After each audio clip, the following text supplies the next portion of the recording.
What's up, YouTube? Welcome back to Celio's Network. Today we're looking at a deck that uses Cramorant from the new Lost Origins set as the main attacker. We are going to be running 4 of this Cramorant in the deck.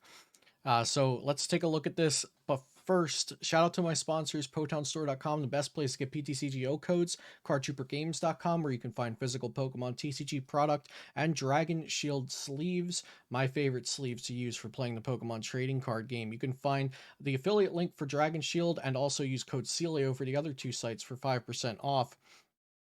Check out Beast Coast Pokemon, a collaborative Pokemon YouTube channel I'm a part of, and also PokemonCard.io for viewing, sharing, and creating deck lists. Subscribe to this channel for daily Pokemon TCG content, leave a like and a comment, and now let's get into the Cramorant Oops All Birds deck profile. So we are running 4 Cramorant and 4 of the Articuno from Pokemon Go.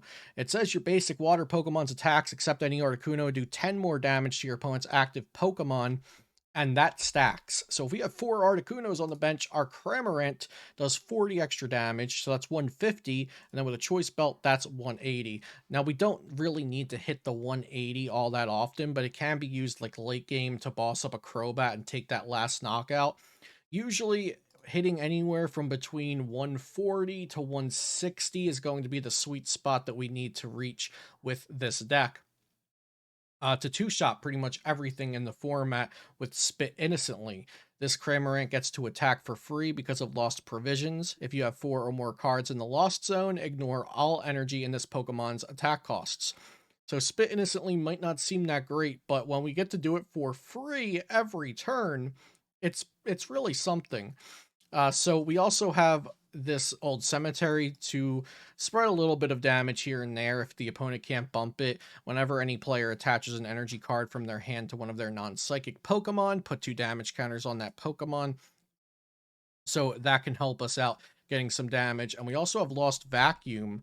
You can only use this card if you put another card from your hand to the Lost Zone, and you choose a Tool or Stadium card in play and put it into the Lost Zone. So that can be used to remove things like Toughness Cape or Big Charm that are essentially stopping us from reaching the damage that we need to reach. Our other attackers in the deck, which we have 2 of that will actually be using energy. You'll see we're running a very small amount of energy in this deck. We have Sableye for the Lost Mine attack. You can use this attack only if you have 10 or more cards in the Lost Zone. Put 12 damage counters on your opponent's Pokemon in any way you like. This can be used to clean up Pokemon that we didn't knock out with Cramorant, or it can even be used to set up other Pokemon to be knocked out later with Cramorant, or our other attacker, which is Radiant Charizard. Radiant Charizard has the Excited Heart ability. This Pokemon's attacks cost 1 colorless less for each prize card your opponent has taken. And it does Combustion Blast for 250. With a Choice Belt, that's 280. And that's going to knock out every V-Star in the game. The engine, so to speak, of this deck is Comfey and Colress's Experiment, and Scoop Up Nets, ropes, switches, air balloons, things to move these Comfeys around. So Comfey has the flower selecting ability. Once during your turn, if this Pokemon is in the active spot, you may look at the top 2 cards of your deck and put one of them into your hand, put the other into the Lost Zone. We only need to use this ability twice.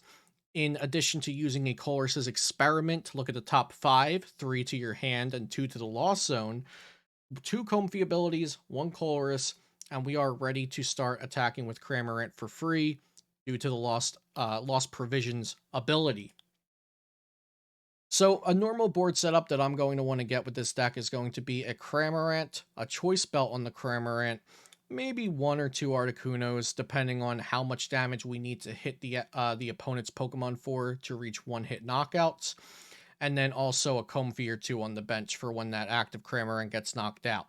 We can recycle the Cramorants very easily. We have an Ordinary Rod, and we also have 2 Klara, which gets Pokemon and basic energy from the discard back to our hand. What's nice about the Articuno in comparison to the Choice Belt is that Articuno actually works against other non-Roblox Pokemon as well.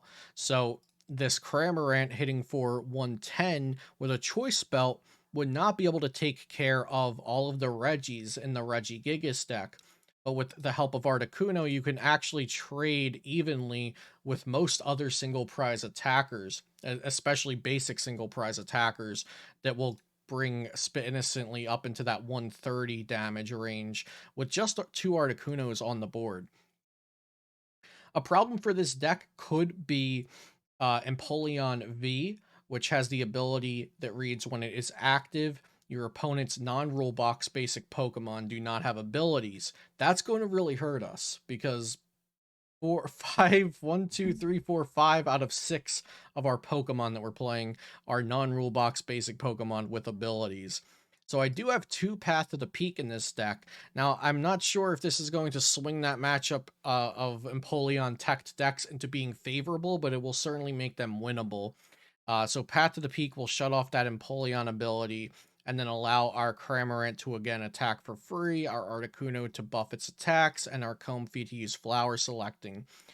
Path to the Peak does hurt our Radiant Charizard since it has a roll box, and Path to the Peak shuts off its Excited Heart ability, but we can just bump that with Old Cemetery or Lost Vacuum, or not even put our own Path to the Peak in play in the games where we want to use Radiant Charizard.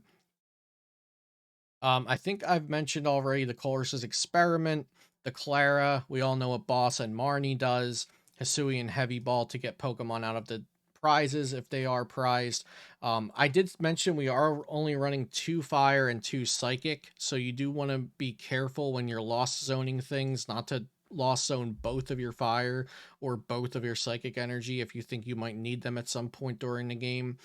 Another thing to note is that Switch Cart is just always an upgrade to Switch if you're only running basic Pokemon in your deck. There's no reason to run Switch in your deck if you have all basic Pokemon, so you just run Switch Cart.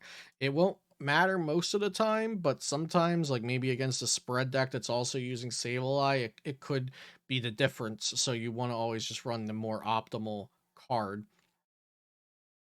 And other than that, not really much else to say on the deck. I think it's quite simple, and it's also pretty fun that you can just, uh, swing with Cramorant every turn and 2-shot everything. And we also, something I didn't mention actually, is that we have 2 escape ropes. So you might be worried about flying Pika that we have an all basic deck. Well, we can just escape rope and then boss and then hit the flying Pika. And then we can also use Sableye to hit the flying Pika because it's damage counters and not damage. Same thing with Empoleon. We can escape rope it out of the active, but we are going to eventually want to actually knock out that Empoleon. It's probably going to need to be in the active unless we're just only lost mining it while it's on the bench, which is why I've included these Path to the Peaks. And Path to the Peak can also hurt some other decks along the way as well.